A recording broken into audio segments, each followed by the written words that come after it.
Let's bring in the professor, Jason Jones of The Athletic. He knows. Jason, what you know about Savannah State? Isn't that where Shannon Sharp went? Oh, that's a good knowledge. I don't know that, but that sounds about right.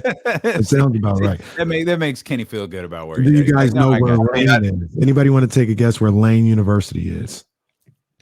I think I do. I mean, I don't know why I'm blanking. I don't want to say. I don't know. What? Yeah. I have no idea.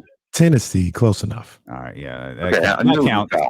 Yeah, that counts. Yeah. That counts. And Shannon Sharp did indeed go to Savannah State. That is phenomenal knowledge by the professor. That's why he's the professor. That's indeed. That's why he's the professor, and he's got home improvement going on at the house, which is why he's on the phone versus the video stream. So we'll talk a little Kings basketball with Jason for a few minutes before he gets back to overseeing the big home improvement project. Yeah, no. Well, it wasn't a big project, and guess what? As soon as you called, they just finished. So hey, there it is.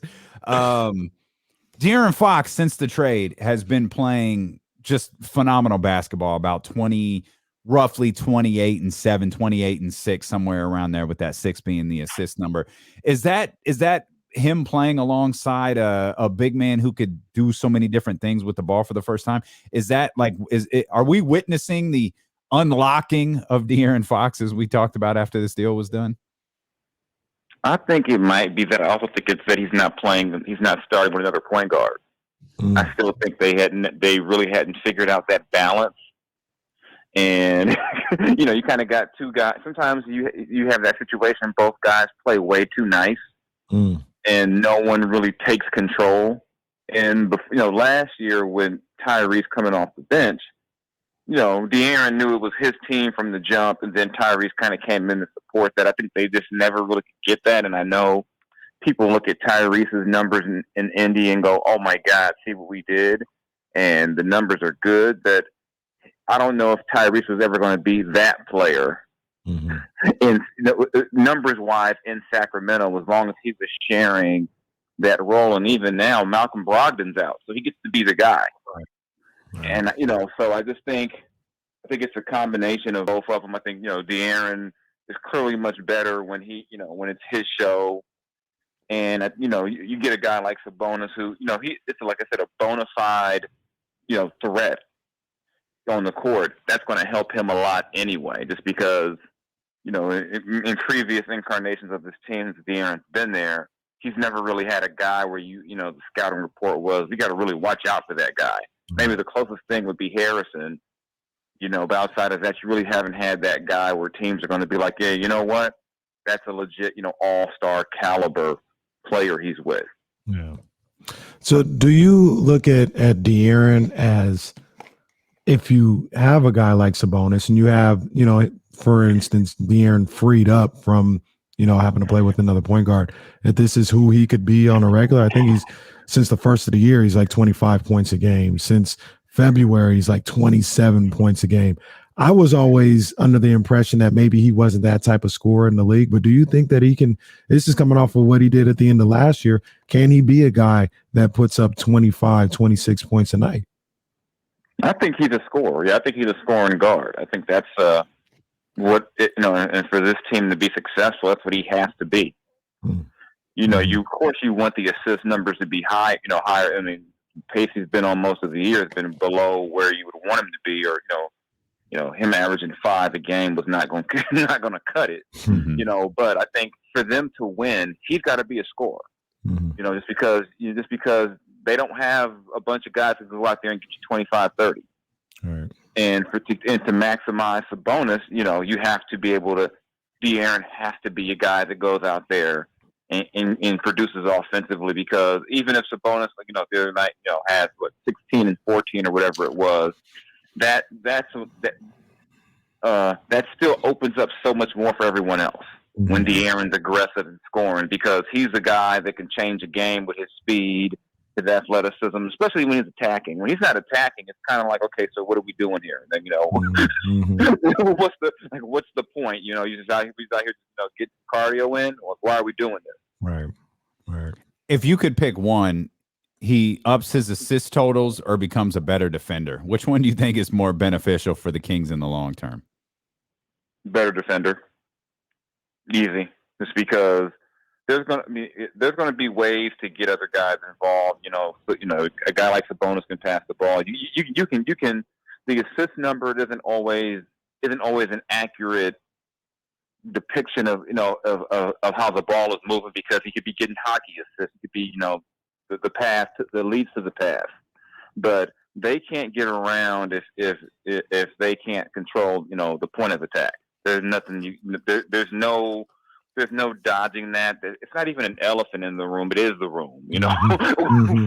When he when he's not playing defense at the level that he's able to, it's so apparent, and that's what makes it so frustrating too. Is that you've seen DeAaron play defense. Yeah. So to see those nights where it's like, okay, what do we? You're just gonna let this guy go get his 25-30. It neutralizes everything he does on offense if he's giving up 25-30 a night too. Right.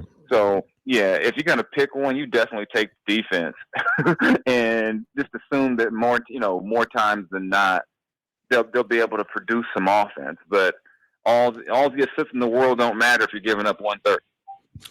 And Jason, what you think about this? Because I agree with you 100%. It is the defense, and I think he does need to be better. There's times when he just loses focus, it seems like, on the defensive end, and there's times when you see him be a great defender.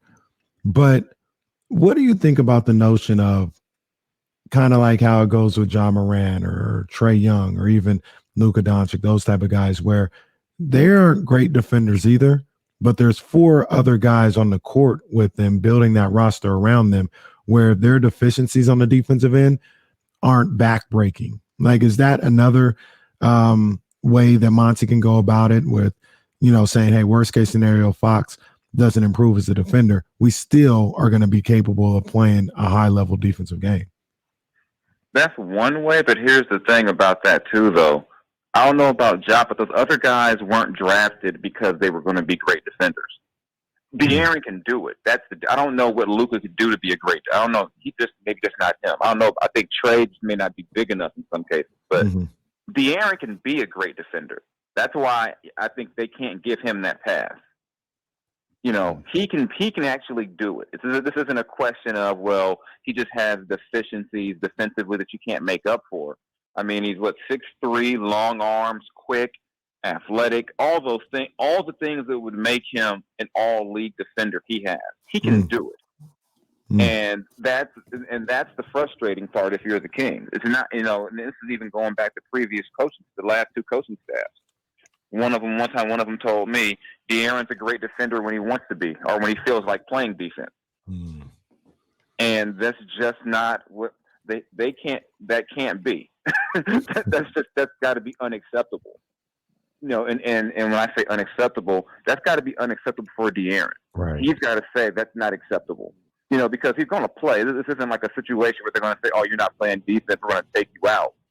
Maybe it should be, but this is the NBA, and more times than not, you got to you're going to keep your best players on the court. But it's got to be unacceptable for DeAaron to let some of these guys come in there and score on him, or get what's stopping him? Resistance. I don't know, and that's the thing. Nobody can figure it out. Yeah. Sometimes maybe it's a matter of who he's going against. I remember one night, I just remember him locking up Goran Dragic, and it was like, but you're not facing, but you've also got some noted physical advantages against Goran Dragic. Like, but bring that same intensity every night. Right. I mean, a couple of years ago, he was guarding Julius Randle in the post and doing a decent job and forcing a turnover. So it's really all about him just deciding to do it. And that's the frustrating thing. He can actually do it. And like I said, Trae Young is a little guy. He's going to lose sometimes because he's not, he's just physically smaller. And then the thing is too is the other difference is that even if Trae's bad on defense, he can give you 30 and 10 assists. Yeah. And if DeAaron's not putting up numbers like that consistently, you can't have him not doing that and then still not defending.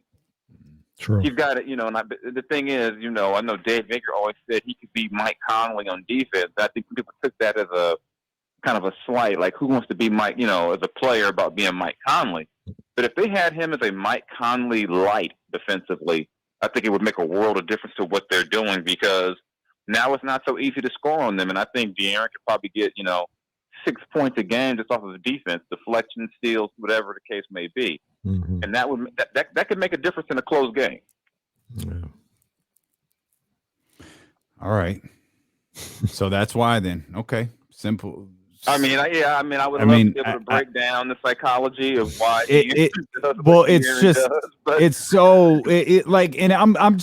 I'm kind of relieved that I'm not the only one taking that L, because I always thought he was a capable defender, and then at some point it's just like, well, I don't know basketball. I'm wrong, because it appears he's not, but I'm happy to hear that other people think he is. Yeah, no, you're not. Oh, I've heard this from multiple people, and that's why they say he's so frustrating. They're like, you can do it. Why don't you just do it? And it's the same thing on offense. Where they say, well, he can be dominant on offense. Well, why don't you? One theory somebody I know told me about him is that he gets bored. And I was like, explain this to me. They were just like, sometimes he just kind of just says, okay, whatever. It's one of those, I'm playing, but you know what? Let me see what I can get away with, because this is, it's too easy. I mean, that was a theory someone gave me about his shooting, that he knows how to shoot with the proper form, but he just get bored and try things. Like, let me try to do this. No, man, come on. Now he's Larry Bird. Come on, man.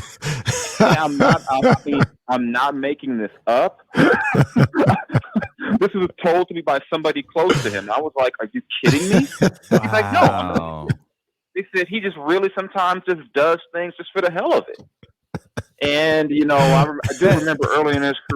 I do remember early in his career talking about defense. We're in the locker room. He's talking to somebody. He's like, you might have been a rookie. And he told one of the vets, I like to pick my spots. They told him, you're 19 years old. You don't get to pick your spots. What do you mean pick your spot? But you kind of see that. You see him pick his spots. And I don't know, maybe there's a coach who can come in and make it to where he doesn't pick his spot. That's what I was just about to ask. Can a coach fix that? And that's the thing. I've said, I don't know how you fix that. I don't know what you do. I mean, the only coach that seemed to work on that was Calipari, and even Calipari probably would tell you he didn't get what he wanted from him all the time.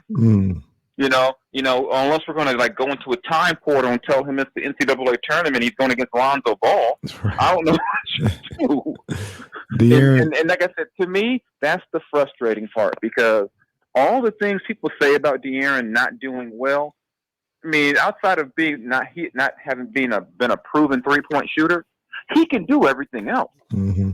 I mean, there's no reason why he shouldn't be averaging. He can't average 2+ steals and be getting all league defense votes. There's no reason why, other than maybe he doesn't feel like doing it sometimes. DeAaron going to play, and to me that's problematic, because your team stinks on defense. It's terrible. Yeah. How could you then take breaks when you know how deficient you are defensively? DeAaron getting bored. He gonna come play tomorrow against the Pelicans and shoot all right-handed, like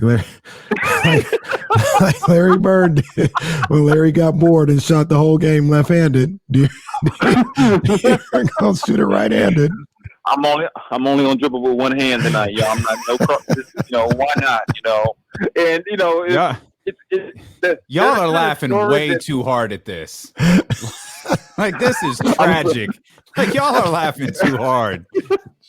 No, you have to laugh at it, because it wouldn't be as funny if, hey, the team is doing well, or maybe there's an injury. Remember Kobe got hurt his shoulder and said, I'm going to shoot left-handed the rest of the game.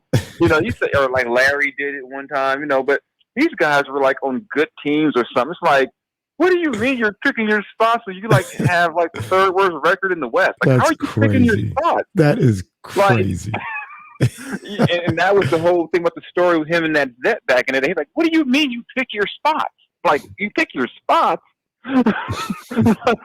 We cannot afford for you to pick your spots. And I think anyone who wants to, challenge DeAaron on that is well within their rights, because He's a max player. Your max player can't be like, yeah, I think I'll play defense today. When you have one of the worst defensive teams in the league, it's like, no, you need that energy all the time. And that type of stuff keeps you at the bottom of the standings. You know, those are the habits of a team that loses. Yeah. Jason, we appreciate you carving out some time for us during the home improvements, man. Like, I appreciate the call because once the phone rang, all of a sudden everything was done. Before that, I had drills and hammers, everything in the background. You might be thinking, oh, there wasn't nothing going on over there. Like, trust me, before you called, it was hammers. I'm like, I'm going to go outside on the balcony and talk it. Nah. As soon as the phone rings, oh, we're done. I'm like, oh, great. We get the job done here. Then Professor checks have cleared. I appreciate it. Adding another wing to the compound, then Professor checks have cleared. That